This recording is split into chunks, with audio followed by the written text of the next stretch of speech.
Est une maladie toxi-infectieuse due à une bactérie, le Vibrio cholérique. C'est une maladie à transmission hydrique à déclaration obligatoire, qui est très contagieuse, non immunisante et qui pose un problème de santé dans le monde. Le diagnostic est essentiellement clinique. Le tableau classique est fait de vomissements et de diarrhées profuses. C'est des diarrhées spectaculaires dans la forme typique qui peuvent aller jusqu'à 50 selles par jour, qui entraîne rapidement un état de choc hypovolémique, un collapsus cardiovasculaire qui va engager le pronostic vital. Donc c'est une maladie qui est mortelle en l'absence de traitement, de réhydratation notamment rapide. Le traitement est, donc je viens de le dire, il est très facile, il repose essentiellement sur une réhydratation qui doit être très précoce. Et la prévention est un peu plus compliquée puisqu'elle dépend de plusieurs secteurs, elle dépasse le cercle de la santé, elle intéresse les collectivités locales, l'assainissement et autres, les services de contrôle d'hygiène. On va passer à l'épidémiologie. L'agent pathogène est une bactérie qu'on appelle le Vibrio cholérique ou choléré, est un petit bacille très mobile grâce à un flagelle. Il est gram-négatif, anaérobie facultatif, et qui pousse bien sur des milieux peptonés simples. On distingue deux agents, le Vibrio cholérique O1-L-Tor classique et le O139. Et à l'intérieur de ces deux biotypes, on a trois sérotypes, Inaba, Ogawa et Ikojima. La recherche de la bactérie peut se faire au niveau des selles du malade, de ses vomissements, mais également dans l'eau et dans les aliments, à la recherche de la source de contamination lors de l'épidémie. La transmission. Pour parler de transmission, il faut déjà savoir que le réservoir, donc le choléra est une maladie strictement humaine. Le réservoir, c'est l'homme malade, porteur sain, incubant, convalescent et même le cadavre. Les patients décédés de choléra sont contaminants, donc il faut des mesures spécifiques, même pour l'enterrement, pour la manipulation d'un cadavre d'une personne décédée de choléra. Vous voyez à quel point c'est une maladie contagieuse. Même le cadavre, même l'incubant est contagieux. Sans parler du porteur sain qui peut aussi, qui joue un rôle très important dans la transmission. Il y a deux voies de transmission, indirecte et directe. Alors généralement, le déclenchement d'une épidémie, le premier cas, c'est quelqu'un qui va ingérer de l'eau qui est contaminée, donc c'est la voie indirecte. Ensuite, la transmission interhumaine, donc les cas secondaires, ce sera la voie directe, soit le contact entre plusieurs personnes. Alors la voie indirecte, on a dit qu'elle était essentiellement hydrique, puisqu'on parle de maladie à transmission hydrique, et elle peut se faire aussi par l'intermédiaire d'aliments souillés. Un autre Vibrio cholérique peut survivre longtemps, quelques jours, voire quelques semaines, dans de l'eau de stockage, donc dans des citernes, des puits. Et la bonne nouvelle, c'est qu'il est rapidement détruit par l'eau chlorée. Donc des mesures simples suffisent à rendre une eau potable et non dangereuse pour la santé de l'individu. La voie directe ou orofécale ou interhumaine, donc c'est au même titre que les autres diarrhées infectieuses, c'est ce qu'on appelle les maladies des mains sales. Parlons, donnons quelques chiffres par rapport à la situation épidémiologique en Algérie et dans le monde. Alors l'Algérie a été touchée au début des années 70 par la 7e pandémie actuelle, qui avait débuté en Asie, puis a gagné l'Afrique, et voilà, et suit l'homme et ses déplacements terrestres ou maritimes. Depuis cette date, 1971, notre pays a connu des poussées épidémiques cycliques chaque 3 à 4 ans, jusqu'en fin 95. C'était des épidémies meurtrières et importantes et qui coûtaient très cher aussi sur le plan économique. Ça pouvait toucher des centaines, voire des milliers, parfois jusqu'à 1000, jusqu'à 6000 cas en une seule épidémie.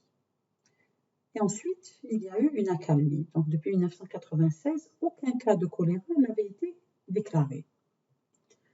Mais à notre grande surprise, plus de 20 ans plus tard, la maladie est réapparue en août 2018.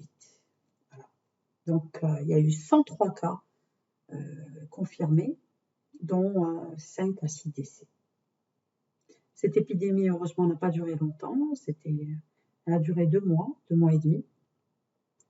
Elle n'a pas entraîné un grand nombre de décès.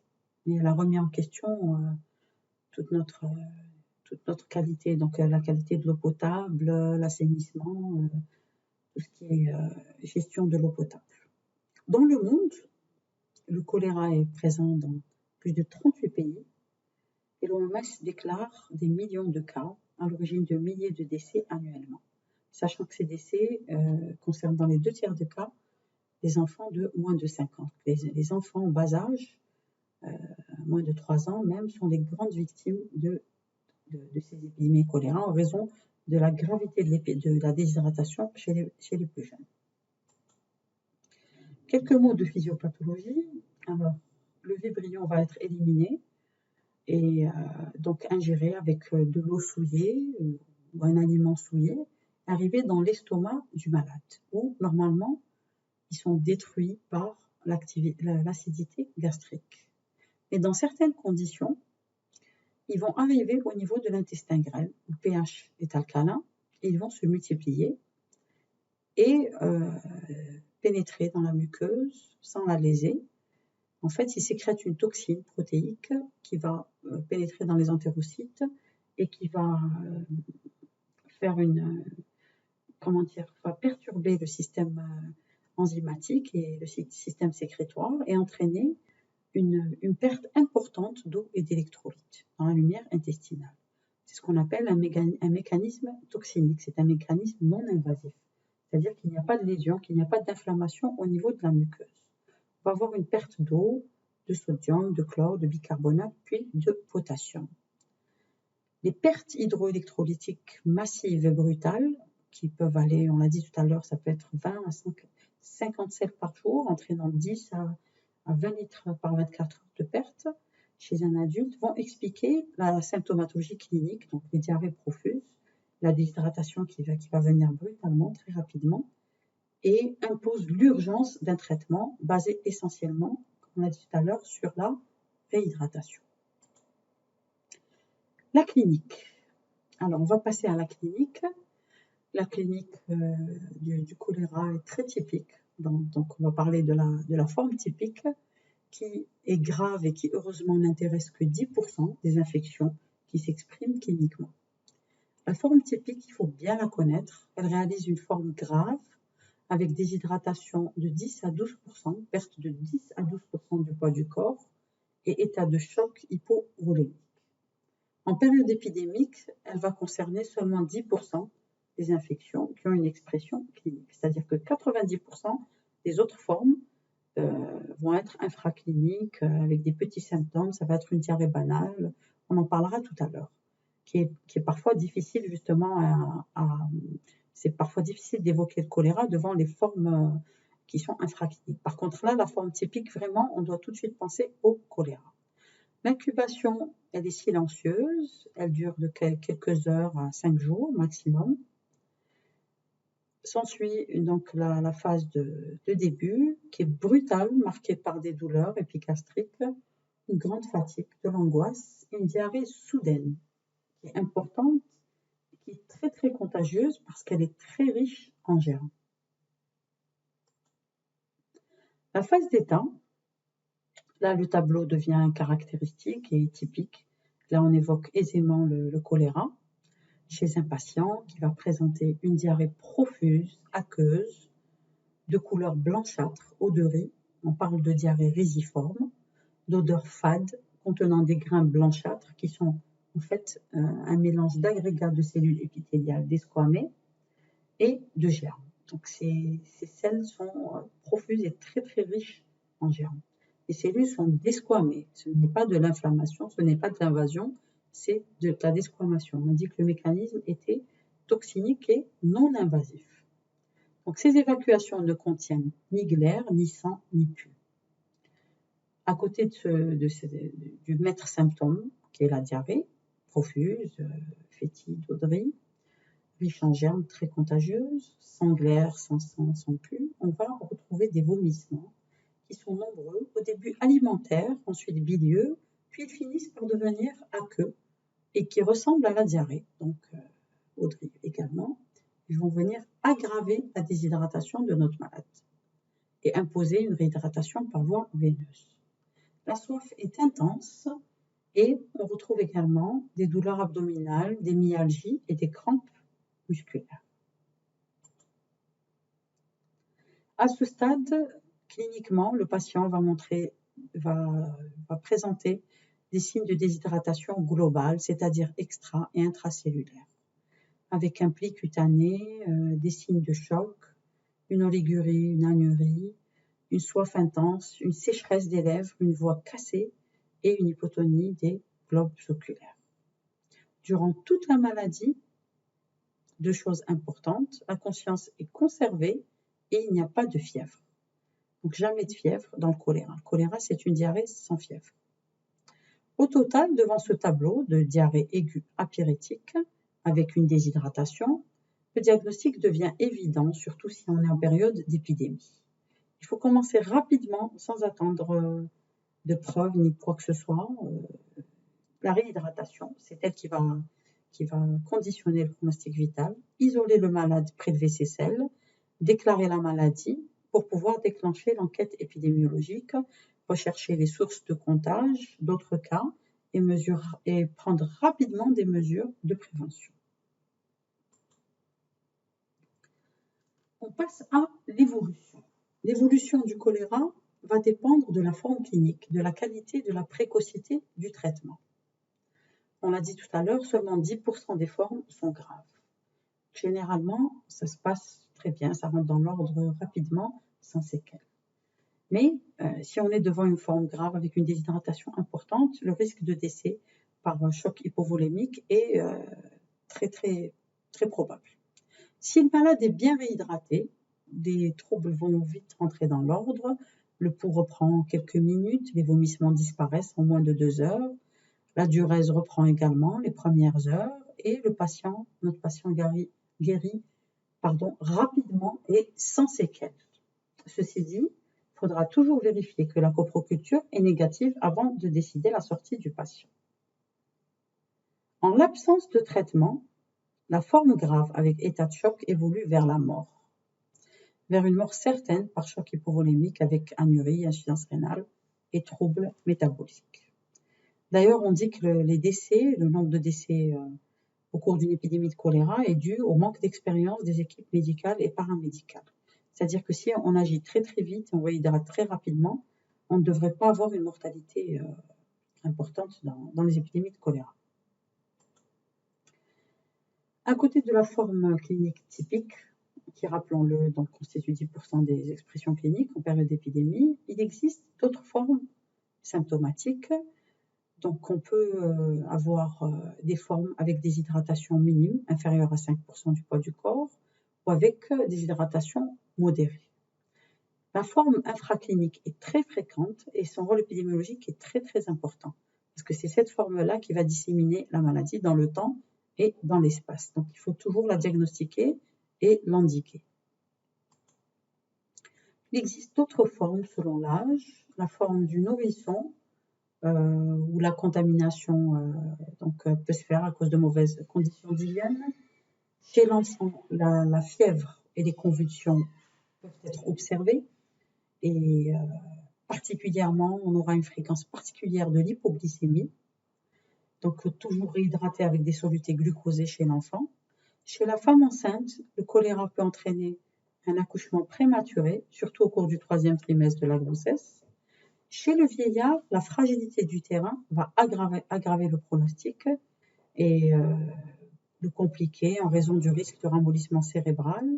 Même le traitement aussi pose des problèmes car il y a un risque de surcharge avec OAP. Lorsqu'on va réhydrater, il faudra toujours réhydrater un peu plus lentement chez le sujet âgé.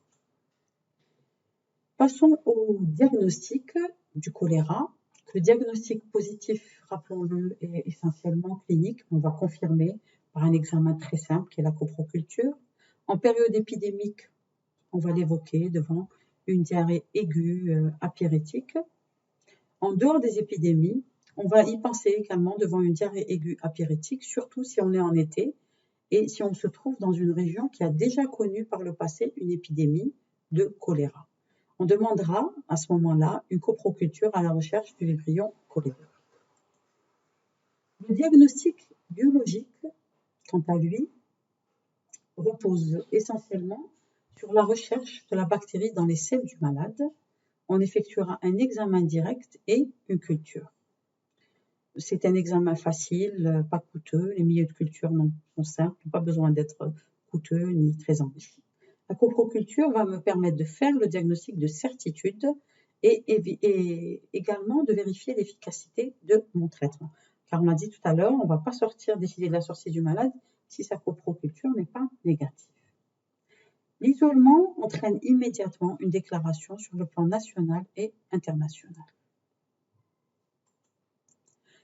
Quelques mots sur le diagnostic différentiel qu'on évoquera devant une diarrhée. C'est essentiellement deux grands diagnostics, les toxi-infections alimentaires à salmonelle, ou ce qu'on appelle communément les salmonelloses mineures et les chiquelles, qui s'accompagnent de fièvre et d'une diarrhée avec un mécanisme invasif, c'est-à-dire avec du sang et du pus. Donc ça sera simple de faire la distinction. À côté de ce diagnostic, on a également les toxi-infections alimentaires à staphylocoque, qui sont des diarrhées aiguës apyrétiques avec une notion de repas suspect, mais des diarrhées plus modérées, des vomissements importants, mais diarrhées plus modérées. La coproculture nous permettra de faire la différence.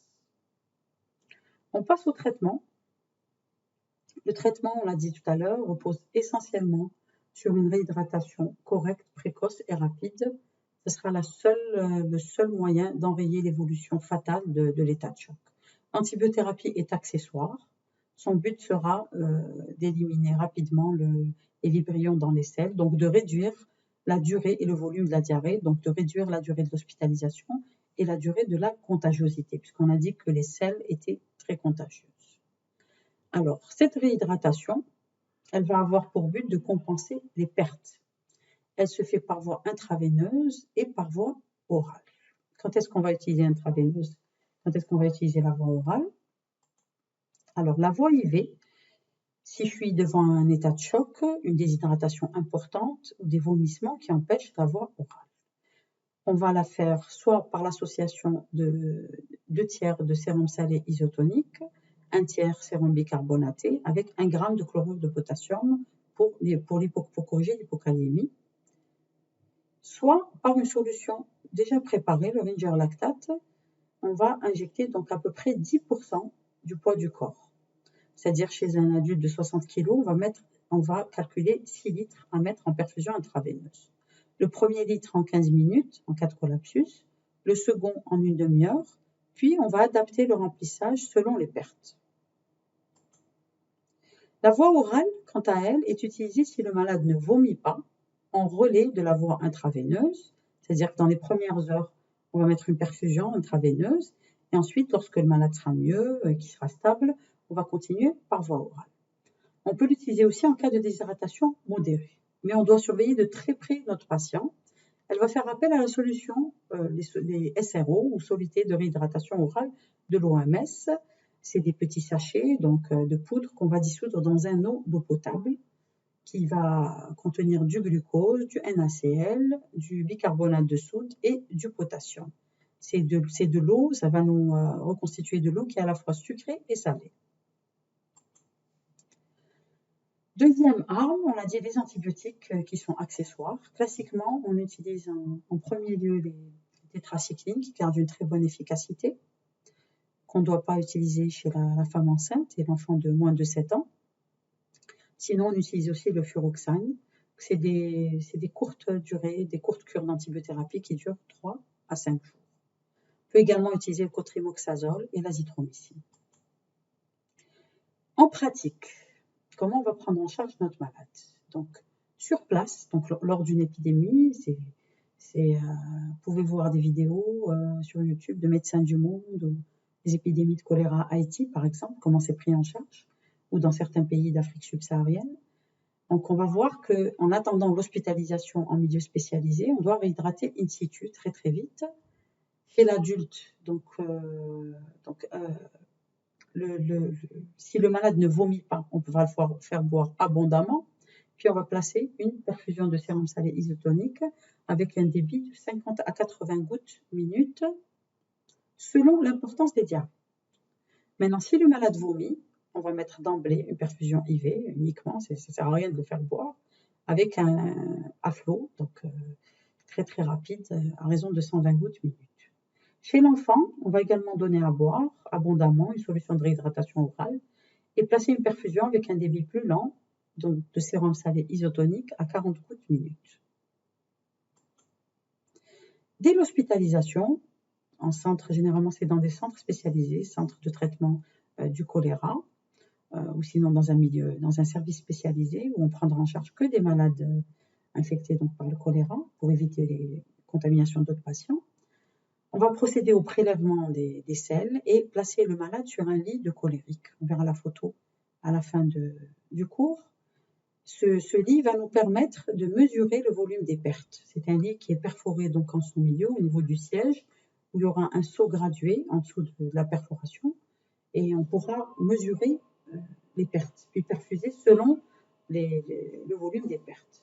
Chez l'adulte, on va réhydrater rapidement, je le rappelle, je le répète, on va passer le premier litre en 15 minutes jusqu'à réapparition du pouls, puis maintenir le deuxième litre en 30 minutes jusqu'à obtention d'une tension artérielle normale, d'un taux normal, d'une diurèse et puis l'arrêt du vomissements.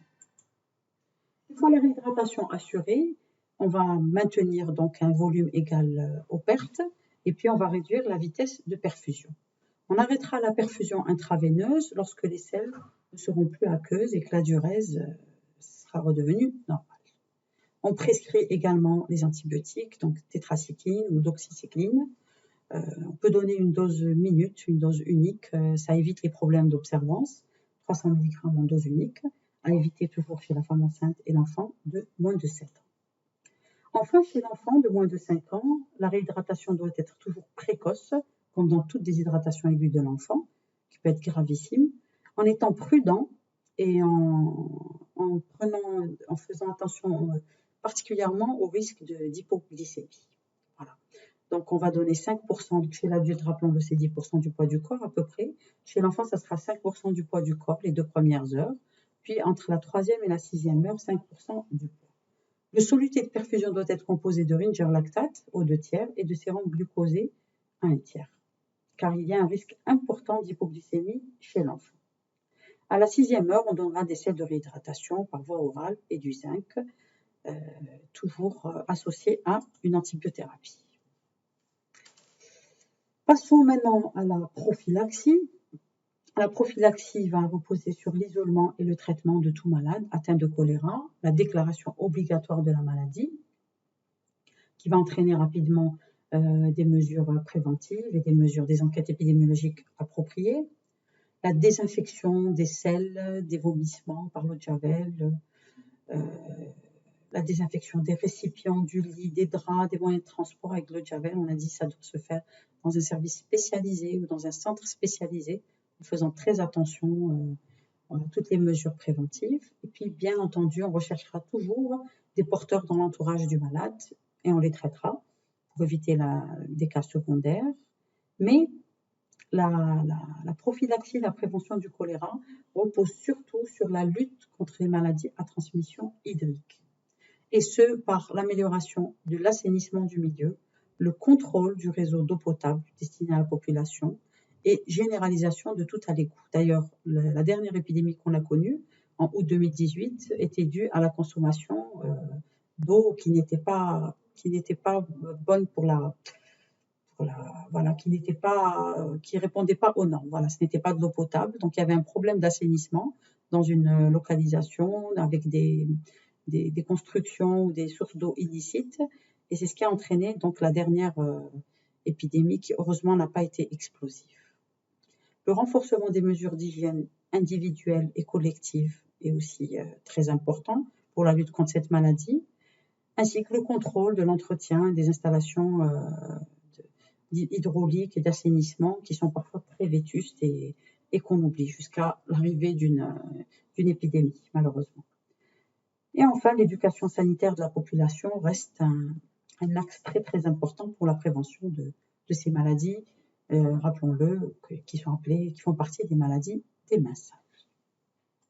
Voilà.